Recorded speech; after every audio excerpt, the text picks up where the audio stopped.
It started like any other Tuesday morning at Jefferson High. Students trickled into room 204, half awake and fiddling with phones. Their history teacher, Mr. Daniel Kessler, a man with graying hair and a calm voice, wrote the day's topic on the board: Patriotism in Modern America. But what followed wasn't in any textbook. Standing firmly at the front of the class, Mr. Kessler said, "The truth is, you should hate your country. It has lied to you. It doesn't deserve your loyalty." The room fell completely silent. Some students blinked in confusion. Others exchanged nervous glances. A few pulled out their phones, recording under the desk. It wasn't a slip of the tongue. Mr. Kessler went on, blaming the nation for everything wrong with the world. No one spoke, but someone uploaded the video, and within hours the internet exploded. The silence in that classroom would soon be replaced by the roar of a nation divided, and one very familiar voice would rise above it all. By lunchtime, the clip had been seen by over 300,000 people. "High school teacher tells kids to hate America," read the trending headline. Parents swarmed the school office. Dozens stood outside with signs reading, "Our kids deserve better" and "Stop indoctrination." The school principal refused to speak to the media. But behind the scenes, chaos brewed. The school board scheduled an emergency meeting that night. On TV, commentators screamed across split screens. Some called Mr. Kessler brave, others called him dangerous. The clip reached Washington, then it reached Mar-a-Lago. That's when everything changed. Just before 5 p.m., Donald Trump posted a statement on Truth Social. "Disgraceful. This so-called teacher tells our children to hate their own country. He should be fired immediately. We love America. Enough is enough." The post racked up over 10 million views in less than 2 hours. And as news trucks arrived at Jefferson High, people began to ask, what does it mean when a former president calls for someone to lose their job? The emergency school board meeting was scheduled for 7 p.m., but by 6:10 the board had already reached a decision. At 6:15, Mr. Kessler was escorted from the school building, his ID badge taken, his room locked. No hearing, no warning, just one outcome: termination. Some cheered, some were outraged, but most were shocked that it happened so fast. That same night, Trump posted again. "Good. That teacher should have never stepped foot in a classroom again." The reaction split the nation. One side applauded Trump for standing up for America's values. The other questioned the power of a former president influencing a local school board. Outside the school gates, emotions ran high. A student cried, saying, "He was my favorite teacher." Another said, "He made me feel ashamed to be American." In one single classroom, a spark had become a firestorm, and Trump had poured gasoline on it. The question now, was this justice or political vengeance? The morning after the firing, a local news reporter managed to interview Mr. Kessler as he left the school parking lot. He looked tired, unshaven, and clearly shaken. "I didn't tell them to hate America," he said. "I told them to question everything, but maybe I said it the wrong way." That short clip aired on the 6 o'clock news and was replayed nationally by midnight, but it was too late to backtrack. Online, Trump supporters blasted the teacher as anti-American, while others accused the school of caving to political pressure. One parent yelled into a camera, "I don't care what he meant. You don't tell kids to hate their country." Social media boiled over again as the hashtag #OurFiredForFreedom trended. But the real twist came when Donald Trump himself announced he would address the incident at a veterans fundraiser that same evening. He had more to say, and it wasn't just about the teacher. It was about what's happening in classrooms across the country. That night, in a packed ballroom in Florida, Donald Trump took the stage. He wasn't supposed to talk about education. But 3 minutes in, he brought up Jefferson High. With a photo of Mr. Kessler behind him, Trump said, "This man told your children to hate the greatest country on earth. And you know what? He's out of a job, as he should be." The crowd erupted in applause. Trump continued, "This isn't just about one teacher. This is about our schools, our children, and our values. We cannot let them be brainwashed by people who no longer believe in America." He paused, looked directly into the camera, and added, "To every school board in this country, if you won't protect our children, we will vote you out." The moment was powerful. Some in the crowd had tears in their eyes. Others shouted, "Thank you, Mr. President." By the next morning, every major news outlet was playing the clip, and it was now clear. This wasn't just a local school issue. It had become a national movement. Back at Jefferson High, the mood was tense. Security stood at every entrance. Reporters lined the gates. Students whispered in the halls. But inside room 204, where it all started, a substitute teacher sat quietly, unsure whether to speak or just show a film. One student, Maria Lopez, 17, finally broke the silence. "I don't agree with what Mr. Kessler said," she told a local news crew. "But he made us think. No teacher ever did that before." Her friend James, sitting beside her, disagreed. "He made me feel ashamed of being American. That's not okay." Their divided voices echoed what the whole nation now felt. Some students started a petition to reinstate Mr. Kessler. Others created posters saying, "Love it or leave it," and taped them on lockers. Even the teachers seemed split. Some defended Kessler quietly in private. Others said they were glad he was gone. But one thing was clear. This one comment, in one classroom, had changed everything. And the story was far from over. The day after Mr. Kessler was fired, his wife, Linda, showed up outside Jefferson High holding his briefcase. She didn't speak to reporters at first, but when a student ran up to hug her, she broke down in tears. A few minutes later, she gave a quiet statement to the local news. "Daniel served this school for 19 years. He gave his life to teaching. He may have spoken too strongly, but he didn't deserve this." Her words quickly went viral, just like her husband's. Online, reactions were mixed. Some sympathized, calling her a heartbroken wife caught in political crossfire. Others said she was defending the indefensible. Inside the school, students whispered about the moment. Some felt sorry for Mr. Kessler. Others stood by the decision. But one thing was clear. The firing wasn't just about one comment anymore. It had become a full-blown war of beliefs. And in that war, families were being pulled into the front lines. By midweek, something unexpected happened. A group of military veterans stood outside Jefferson High holding American flags. Some were in uniform. Some had canes. All were silent. One held a sign that read, "Our blood was spilled for this flag. Don't teach kids to hate it." A few teachers watched from the windows. Some wiped their eyes. Students stared as the veterans stood guard, not protesting, but making a statement without words. That afternoon, Trump posted again, "These are true heroes, not teachers who poison young minds. God bless our veterans." His post was reshared by thousands of military families. Inside the school, things changed. Students became quieter. Teachers were more careful with their words. The energy was tense. One veteran was interviewed by a local reporter. He said, "I didn't fight so kids could be told to hate the land I nearly died for." That clip aired nationwide. Suddenly, this wasn't just about Mr. Kessler. It was about America's soul and who gets to shape it. Behind the scenes, the school board wasn't united. 3 members were now questioning if they acted too quickly. 2 said they stood by the decision. 1 hadn't spoken publicly at all. That evening, a leaked email surfaced from one of the board members. "We were pressured. No due process. This was about headlines, not fairness." The leak made national news. Was the teacher fired to protect students or to avoid backlash? In a small staff meeting, one teacher whispered, "If Kessler can be fired in a day, any of us could be next." The school superintendent released a statement. "We acted swiftly for the safety and unity of our school." But unity was nowhere in sight. Parents were now split down the middle.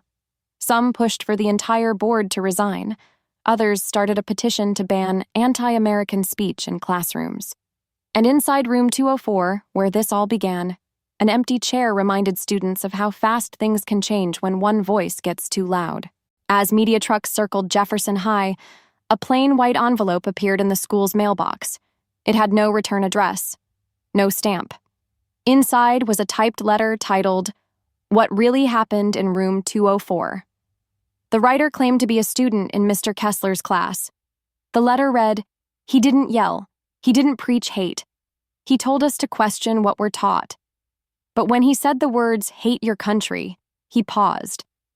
I think he meant something deeper, but he never explained." The letter was shared anonymously with the local newspaper. Within hours, it was online, and the internet had a new fire to feed. Some said it proved Mr. Kessler was misunderstood. Others said it changed nothing. But for the first time, people began asking, did the teacher really mean harm? Or was it a lesson gone wrong? Parents debated it. Teachers whispered about it. The principal refused to comment. And across the school's front lawn, chalk messages began appearing overnight. Truth matters. Don't just fire.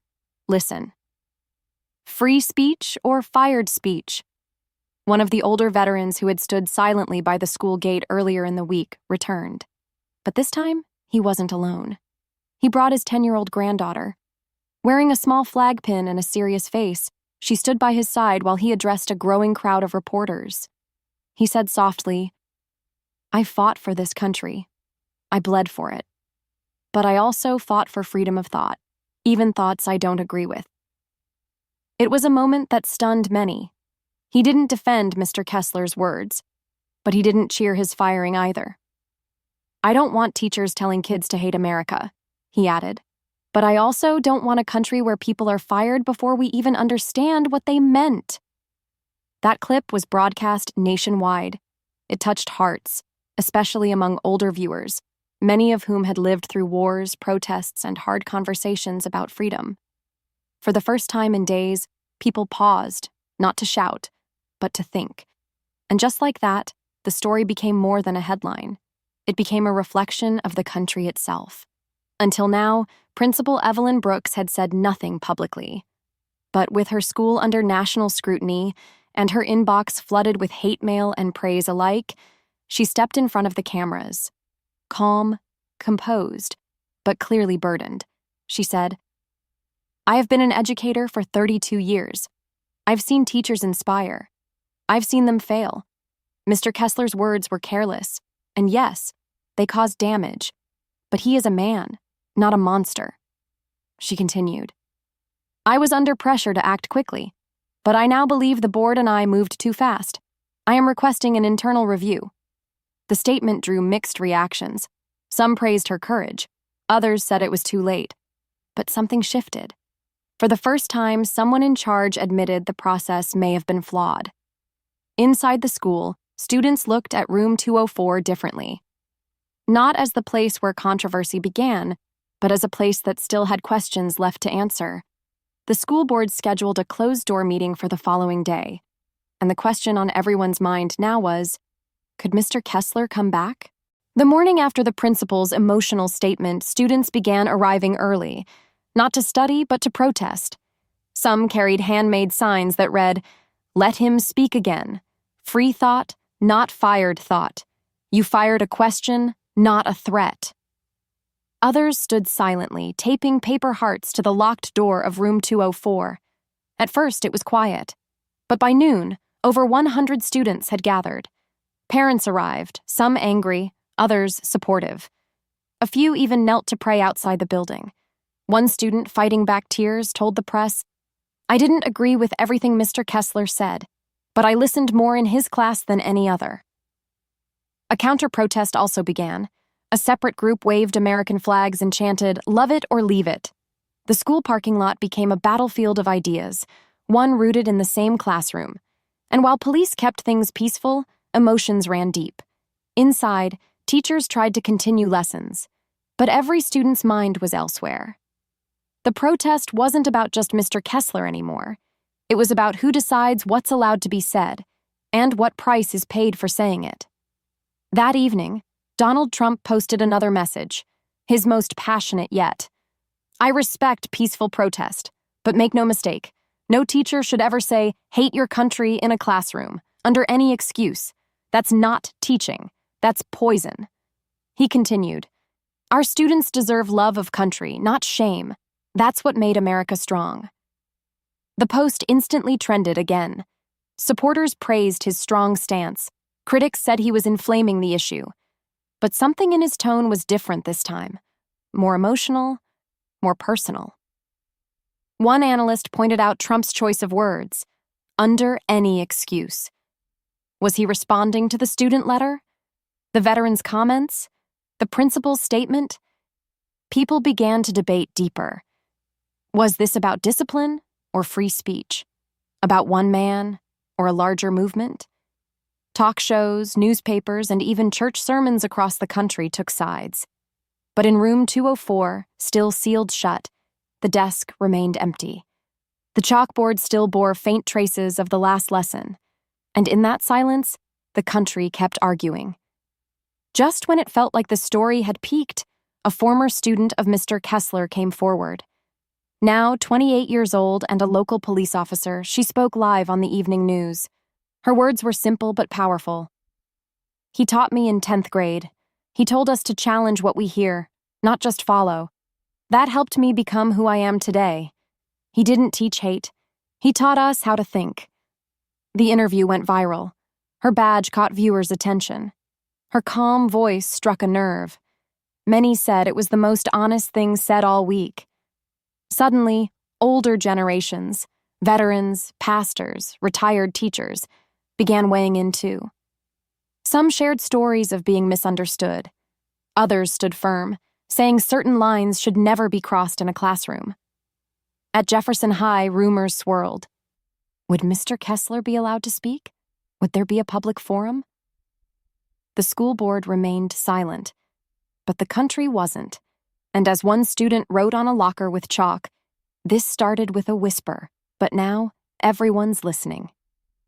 The meeting was held behind closed doors, no press, no parents, just the 6 board members, the principal, and a legal advisor. Tensions were high. Some members felt they had acted too quickly. Others said reversing the firing would make them look weak. The board chair opened with a firm voice. We are not here to debate opinions. We are here to protect students and uphold the school's values. But one member, Mrs. Jackson, a former teacher herself, spoke up. Values aren't just flags and pledges. They're also truth and the courage to correct mistakes. They debated for hours, but the decision had to be made. By 8:43 p.m., a vote was called. 4 voted to uphold the firing, 2 voted to reconsider. The decision stood Mr. Kessler would not return. The announcement was posted on the school's website.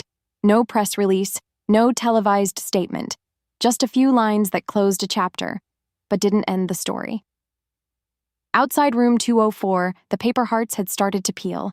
The chalk writing was nearly washed away by the rain, but the questions, the arguments, and the feelings, those remained stronger than ever.